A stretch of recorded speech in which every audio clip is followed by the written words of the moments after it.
ચટપટા મસાલા સાથે ડબ્બો ભરાઈ જાય તેવો નાસ્તો. Hello friends, welcome to kitchen art.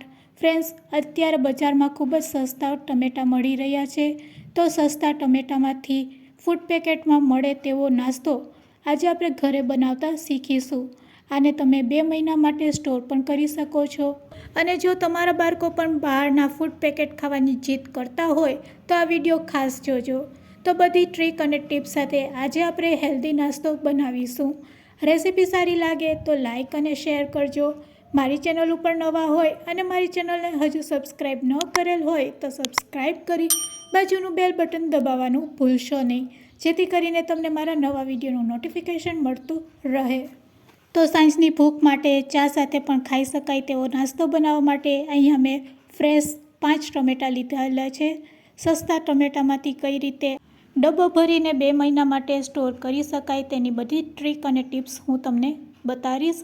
તો સૌથી પહેલાં આપણે ટમેટાને રફલી કટ કરી લેવાના છે. તો ચાકુની મદદથી આપણે રફલી આ રીતે તેને કટ કરી લેશું.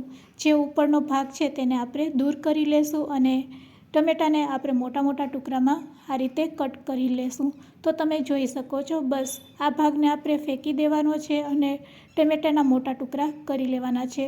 તો અહીંયા મેં ટોટલ 4 ટમેટાને આ રીતે કટ કરી લીધા છે. હવે આપણે મિક્સર જાર લેશું અને મિક્સર જારમાં ટમેટાના ટુકડાને આપણે એડ કરી દેવાના છે અને સાથે તેમાં 1 ચમચી કાશ્મીરી લાલ મરચું પાવડર એડ કરશું, જેનાથી અહીંયા આપણે ટમેટાને ક્રશ કરશું પછી એક સરસ કલર આવી જશે. તો ચાલો હવે આપણે તેને ગ્રાઇન્ડ કરી લઈએ. હવે તમે જોઈ શકો છો, ગ્રાઇન્ડ કર્યા પછી ટમેટાની એક સરસ પ્યુરી તૈયાર થઈ ગઈ છે. બસ હવે આપણે તેને એક વખત ગાળી લેશું. તો મિક્સિંગ બાઉલમાં હવે આપણે ગળણી રાખી દઈશું અને ટમેટાની પ્યુરીને આપણે ગળણીમાં લઈ લેશું અને ચમચીની મદદથી તમે આ રીતે પેસ્ટને હલાવશો એટલે ટમેટાનો રસ છે તે મિક્સિંગ બાઉલમાં પડશે અને ગળણીમાં મોટો કૂચો છે તે રહી જશે. તો તમે જોઈ શકો છો, બસ એક વખત ટમેટાની પ્યુરીને આપણે આ રીતે ગાળી લેવાની છે અને તેમાં રહેલો કૂચો હોય છે તેને દૂર કરી લેવાનો. હવે તેમાં આપણે સ્વાદ મુજબ પહેલાં મીઠું નાખી દઈશું.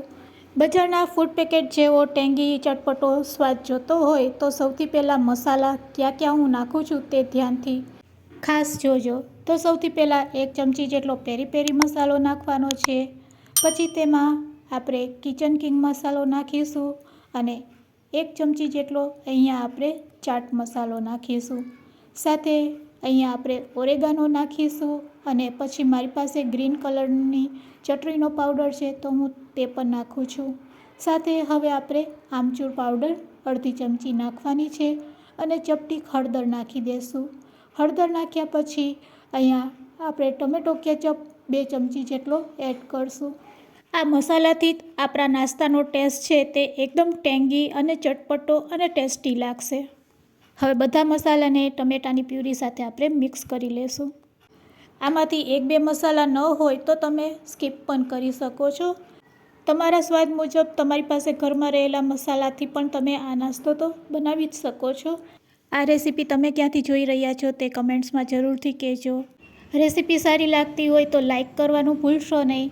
તો ફ્રેન્ડ્સ, હવે આપણે 1 વાટકી જેટલી ટમેટાની પ્યુરીમાં ટોટલ 2 વાટકી જેટલો અહીંયા આપણે લોટ એડ કરવાનો છે. તો અહીંયા પહેલાં સૌથી પહેલાં રવો એડ કરશું અડધી વાટકી અને અડધી વાટકી ઘઉંનો લોટ.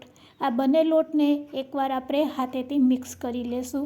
અહીંયા આપણે રોટલીના લોટ જેવો લોટ બાંધવાનો છે. હવે જરૂર લાગે તો ઘઉંનો લોટ અડધી વાટકી અને અડધી વાટકી રવો આ રીતે તમે ફરીથી 1 વાટકી જેટલો લોટ એડ કરી શકો છો. બસ લોટ એકસાથે એડ નથી કરવાનો. આ રીતે થોડોક લોટ તમે નાખશો એટલે તમને ખ્યાલ આવી જશે કે તમારે લોટનો કેટલો ઉપયોગ કરવાનો છે.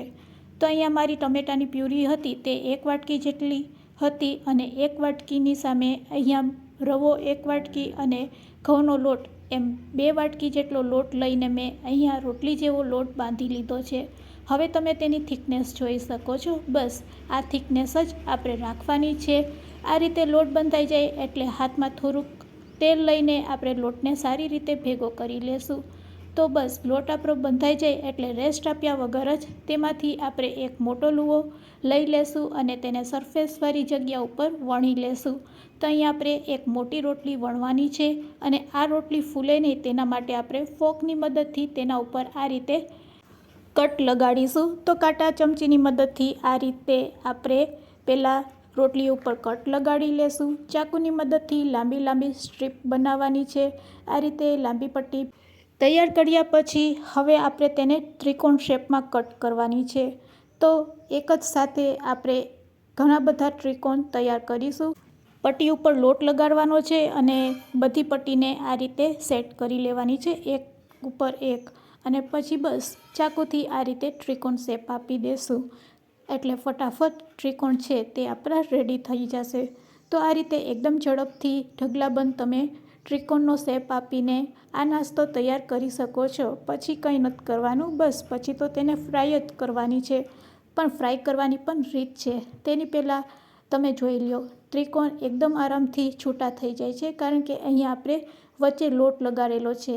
તો આ રીત તમને કેવી લાગી તે પણ મને કમેન્ટ્સમાં જરૂરથી કહેજો. તૈયાર કરેલા ત્રિકોણને આપણે પહેલાં ઝારામાં આ રીતે સેટ કરી લેશું, જેથી કરીને જ્યારે આપણે તેલમાં તેને એડ કરશું એટલે બધા ત્રિકોણ એકસાથે તળાશે. તો ચાલો, તેલ આપણું ગરમ થઈ ગયું છે. બસ હવે આ રીતે તમારે ઝારામાંથી ત્રિકોણને તેલમાં એડ કરી દેવાના છે અને ગેસની ફ્લેમ તમારે કેવી રાખવાની છે? તો ગેસની ફ્લેમ આપણે એકદમ હાઈ રાખવાની છે અને હાઈ ફ્લેમ ઉપર પહેલાં તેને તળીશું. પછી જરૂર લાગે તો તમારે ગેસની ફ્લેમને લો કરી દેવાની. મીડિયમ ટુ લો ફ્લેમ ઉપર તમે તેને તળશો એટલે બધા ત્રિકોણ એકદમ ક્રિસ્પી બનશે. તો અહીંયા આપણા ત્રિકોણ છે તે તળાઈને રેડી છે. એકદમ ક્રિસ્પી, ચટપટો, ટેંગી સ્વાદવાળા ત્રિકોણીયો નાસ્તો તૈયાર છે. ચા સાથે તો એટલો મસ્ત લાગે છે કે વાત ન પૂછો. ડબ્બો ભરીને 2 મહિના માટે આ નાસ્તાને તમે સ્ટોર કરી શકો છો. બાળકોના લંચ બોક્સમાં પણ આપી શકો છો. નાસ્તો તૈયાર થઈ જાય એટલે તેના ઉપર પેરી પેરી મસાલો છાંટી દેવાનો. આજની રેસીપી તમને યુઝફુલ લાગી હોય તો તમારા ફ્રેન્ડ્સ, મિત્ર અને ગ્રુપમાં શેર કરવાનું ભૂલશો નહીં. અને હા, વિડીયોને એન્ડ સુધી જોયો હોય તો એક લાઇક જરૂરથી આપજો. મારી ચેનલને સબસ્ક્રાઈબ ન કરેલ હોય તો સબસ્ક્રાઈબ જરૂરથી કરી લેજો. Thanks for watching. ફરી મળીશું એક નવી રેસીપી સાથે.